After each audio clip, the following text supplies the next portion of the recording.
নমস্কার বন্ধুরা, আমার নাম দেবাশিস সরকার। আমি আপনাদের নতুন সারথি। প্রিয় দর্শক বন্ধু, আজকে যে বিষয় নিয়ে কথা বলতে চাইছিলাম, যে রাজ্যবাসী, পশ্চিমবাংলার সাধারণ মানুষ, ছাত্র যুব, দল, জাতি, ধর্ম, বর্ণ নির্বিশেষে সকলে সংঘবদ্ধ হয়ে রাজ্যের মুখ্যমন্ত্রীকে ২৬ তারিখের মধ্যে পদত্যাগ করার কথা বলেছেন। কারণ যে নারকীয় ধর্ষণকাণ্ড হয়েছে পশ্চিমবাংলার বুকে, তারপরে রাজ্য সরকার এবং রাজ্যের মুখ্যমন্ত্রী এই যে ধর্ষক এবং খুনিকে যে বাঁচাবার যে মরিয়া প্রচেষ্টা, আপ্রাণ প্রচেষ্টা, এবং কোনো তৃতীয় ব্যক্তিকে বলির বখরা করে তার গলায় এই ধর্ষণ এবং খুনের দায়ভার চাপিয়ে দিয়ে তার প্রকৃত অভিযুক্তকে, যিনি ওই অভয়াকে নৃশংসভাবে যারা আপনার ধর্ষিত করে খুন করেছে, সেই মূল অভিযুক্তকে যে বাঁচাবার চেষ্টা করছে, এতে করে আপনার মানুষ বুঝতে পেরে গেছে পশ্চিমবাংলার মসনদ বা ক্ষমতার শীর্ষে যিনি বসে আছেন, তিনি ব্যক্তিগত স্বার্থে, দলীয় স্বার্থে পশ্চিমবাংলাকে ধর্ষক এবং খুনিদের হাতে তুলে দিয়েছেন। এবং ওই একমাত্র ওই ডাক্তারের ধর্ষককে শাস্তি দিলেই পশ্চিমবাংলা ধর্ষক মুক্ত হবে না।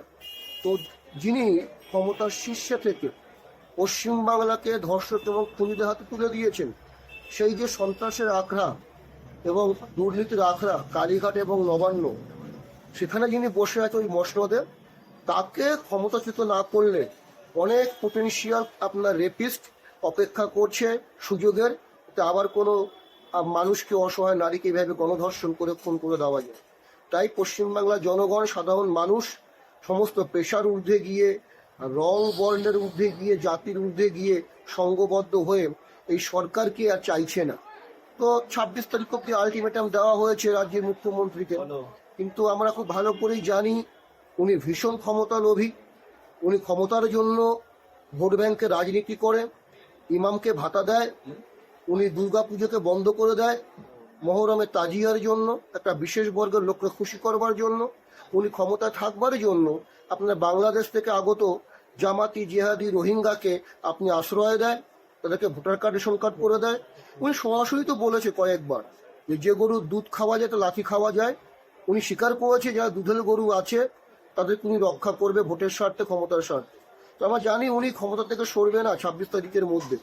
তো ২৭ তারিখ ছাত্র, যুব, সকল পেশার মানুষ, সকল জাতি, ধর্মের, বর্ণের মানুষ আমরা জানি সংঘবদ্ধ হয়ে আমরা নবান্ন অভিযান করব। আমরা জানি গণবিপ্লব, গণবিপ্লবের উপর কোনো বিপ্লব হয় না। পশ্চিমবাংলার জনগণ, লক্ষ লক্ষ মায়েরা, বোনেরা, যুবকরা, বয়স্ক, বৃদ্ধরা সবাই রাস্তায় নামবে। ডাক্তার হোক, উকিল হোক, ইঞ্জিনিয়ার হোক, মাস্টার হোক, সবাই রাস্তায় নামবে ওনাকে ওই নবান্নের মসনদ থেকে ছুঁড়ে ফেলবার জন্য। এবং উনি যে ক্ষমতালোভী বা ক্ষমতা পিপাসু, এবং উনি যেভাবে পশ্চিমবাংলার পুলিশকে দ্বিতীয় শ্রেণীর তৃণমূল কর্মীতে পরিণত করেছে, তো আমরা এটাও জানি উনি চেষ্টা করবে আপ্রাণভাবে এটাকে আটকাবার। তো আমরা সেটাই অপেক্ষা করছি। আমরা কোনো ভয়, কোনো ভীতি আমাদেরকে আটকাতে পারবে না।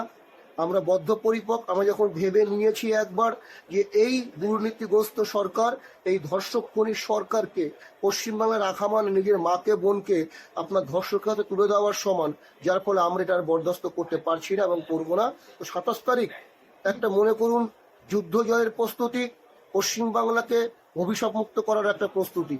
তো আমরা বিশ্বাস করি উনি যতই ক্ষমতা দেখাবার চেষ্টা করুক, গুন্ডা দিয়ে বা পুলিশ দিয়ে, পশ্চিমবাংলার গণবিপ্লব এবং গণ অভ্যুত্থান হবেই, এবং পশ্চিমবাংলার মানুষরা শেষ পর্যন্ত পশ্চিমবাংলাকে কলঙ্ক মুক্ত করবে এবং অভিশাপ মুক্ত করবে।